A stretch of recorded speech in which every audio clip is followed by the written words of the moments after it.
Good morning friends, good morning বলছি কারণ এখনও 11টা বাজেনি, 10টা 51 বাজে, এই যে মোবাইলে দেখা যাচ্ছে। আর সেই সকালে একটু ভিডিও করেছিলাম, আর মাঝখানে আর ভিডিও করতে পারিনি কারণ ওই রুটি করে খাওয়া দাওয়া করে আমি ভিডিও এডিট করতে বসেছিলাম। গুঞ্জাকেও একটু এক্সারসাইজ করিয়েছি, আজকে পড়াইও নি, এমনিতেও শনিবার করে ও সকালে পড়তেও চায় না, ছুটির দিনে পড়াশোনা করতে বেশি চায় না। তো আমিও ভাবলাম যে ভিডিও এডিটিংয়ের কাজগুলো এগিয়ে রাখি, নাহলে দুদিনের ভিডিও জমে গেছে, তো এডিট করতে অসুবিধা হবে। আর কালকে যে ভিডিওটা তৈরি করেছি সেটা অনেকটা বড় হয়ে গেছে, 10 মিনিটের ওপর হয়ে গেছে। তো আমি জানি না অত বড় ভিডিও আমি দিতে পারবো কি না, কারণ আমার মোবাইল তো হ্যাং করে। 5-6 মিনিটের বেশি ভিডিও হয়ে গেলেই মোবাইল হ্যাং করতে শুরু করে, তো সেখানে 10 মিনিট হয়ে গেছে। খুব কষ্ট করে 10 মিনিট পর্যন্ত এডিট করে রেখেছি, আরও আছে। আর তার আগের দিনে একটা ইভিনিং ভ্লগ করেছিলাম, বিকেলের পর থেকে যা যা কাজ ছিল সেইগুলো নিয়ে একটা ভ্লগ তৈরি করেছিলাম।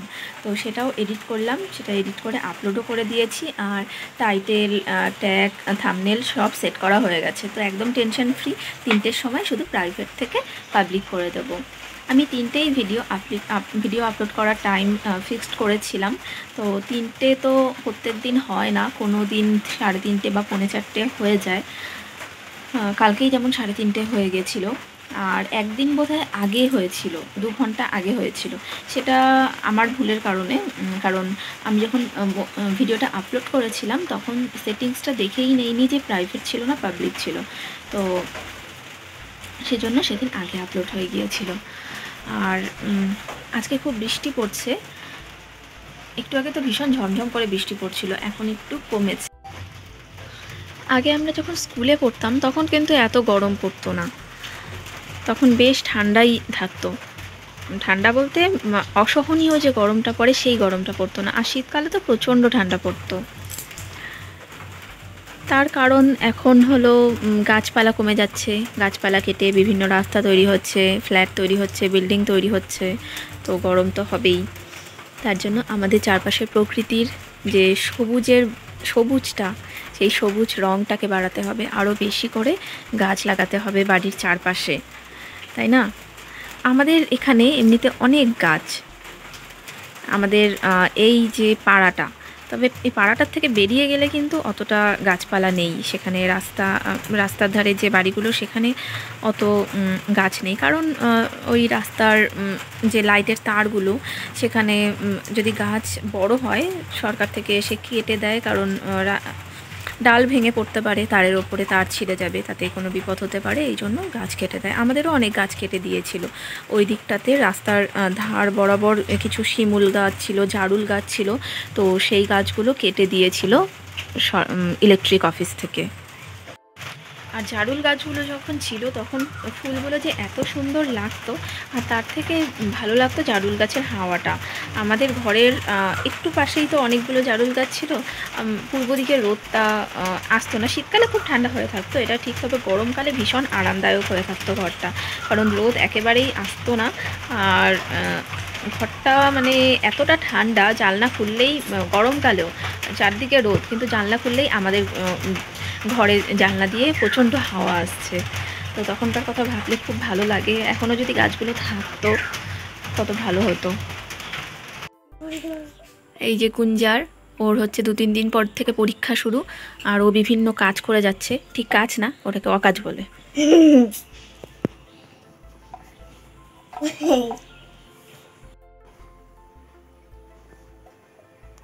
আর কতক্ষণ অকাজ হবে গুঞ্জু? শেষ অকাজ করা শেষ? কিন্তু এটা খালি হয়ে গেছে। আচ্ছা, এখন গুঞ্জা ওর দাদাকে বলছে যে ওকে মেকআপ করিয়ে দিবে, মেকআপ খেলবে। সেই শুনে ওর দাদা পালিয়ে গেল। এখন আমি দুপুরের খাবার নিতে এসেছি। দুপুরে একবার অল্প ভাত খাওয়া হয়ে গেছে, গুঞ্জাকে খাওয়াতে গিয়ে আমিও একটু খেয়ে নিয়েছিলাম, কিন্তু তখন অল্প খেয়েছিলাম বলে আবার একটু খিদে পাচ্ছে। তো তরকারি বা ডাল দিয়ে খেতে ইচ্ছে করছে না, তো একটু ভাবলাম দুধ ভাত খাই। দুধ ভাত খেতে আমার খুব একটা খারাপ লাগে না, তো সেটাই নিয়ে নিচ্ছি। একটু চিনি নিয়ে নিলাম। তবে আমি দুধ ভাত খেতে ভালোবাসলেও গুঞ্জা কিন্তু এই দুধ ভাত বা দুধ রুটি এই ধরনের খাবার একদম পছন্দ করে না। ও শুধু দুধ দিয়ে কর্নফ্লেক্স খায় আর দুধ মুড়ি একটু পছন্দ করে, তাও খুব একটা খেতে ভালোবাসে না। আর এই আমের সময়ে অনেকেই দুধ আম দিয়ে রুটি বা চিড়ে মুড়ি খেতে আমাদের এখানে খুব পছন্দ করেন। আমার মা বাবাও খুব ভালোবাসে, আর এ বাড়িতেও সবাই দুধ আম রুটি খুব ভালোবাসে। তবে আমি দুধ আম যে একসাথে রুটি দিয়ে খায় সেটা খেতে পারি না। তবে মিল্কশেক আমার ভালো লাগে, যেটা ম্যাঙ্গো শেক বা যে কোনো ফ্রুট শেক আমারও খুব ভালো লাগে। আর এখানে একটু আলু ভাজা হচ্ছে, আলু ভাজা না, আলুর তরকারি। রেসিপি আমি দেখাচ্ছি না। এখন আমি বিকেলবেলায় প্রত্যেক দিনের মতো একটু উঠোনে এসেছি, আর গুঞ্জা হচ্ছে খেলতে গেছে, এখনও আসেনি, তো একটু পরেই নিয়ে আসবো, সন্ধে লেগে যাচ্ছে। আর এখানে দেখুন এই কুকুরগুলো বসে আছে, কালু ওদিকে, এটা হলো কালু, এটা লালু, এটা হলো বিউটিফুল। বিউটিফুলের নাম বিউটিফুল কেন? গুঞ্জাও নাম দিয়েছে বিউটিফুল। গুঞ্জা কুকুরের এই অদ্ভুত অদ্ভুত নামগুলো দেয়। ও ঠিক করেছে একটা জার্মান শেপার্ড আনবে এবং তার কী নাম দেবে, একটা গোল্ডেন রিট্রাইভার আনবে। গোল্ডেন রিট্রাইভার ওর খুব পছন্দের কুকুর, তো কবে আনবে ওর বাবাকে প্রত্যেক দিন প্রায় সময়ই বলতে থাকে যে মাঝে মাঝে কনফিউজড হয়ে যায় যে গোল্ডেন রিট্রাইভার আগে আনবো না জার্মান শেপার্ড আগে আনবো। তো একটা কুকুর আনলেই তো হলো না, কুকুরের পেছনে অনেক সময় দিতে হয়। ও নাহলে বাড়িতে যে কুকুরগুলো রাখা হয় সেগুলো তো বাইরে যেতে পারে না, ওদের তো আমরা খাবার দিলে তবেই ওরা খাবে।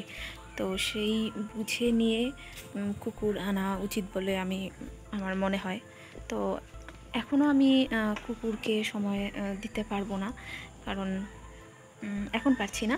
দেখি দু বছর পরে যদি সম্ভব হয় তাহলেই কুকুর আনবো, নয়তো আমাদের বাড়িতে তো সবসময়ই এই কুকুরগুলো স্ট্রিট ডগ সেগুলো তো ওরা থাকেই, কারণ ওদের খাবার দেওয়া হয় আর থাকার জায়গাটা আমাদের বাড়িতে পায়। বৃষ্টি হলেই বারান্দাটাতে শুয়ে থাকে, এই বারান্দাটা ওদের জন্যই খুলে দেওয়া হয়েছে, তো সেই জন্য আমাদের বাড়িতে এই কুকুরগুলো থাকে।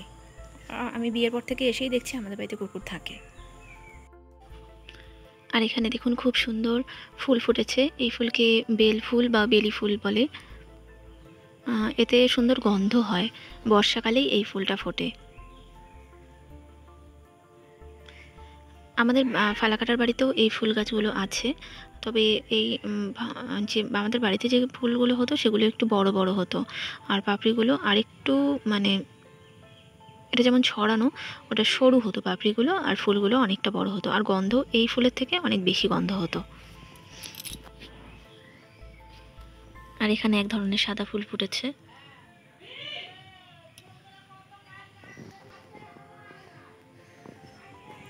আর আকাশের অবস্থা দেখুন, খুব মেঘ করেছে, ক্যামেরাতে বোধহয় বোঝা যাচ্ছে না, তো ভীষণ মেঘ করেছে। বৃষ্টি মনে হয় আসবে, এক দু ঘন্টার মধ্যেই বৃষ্টি আসবে, এতটাই মেঘ আছে।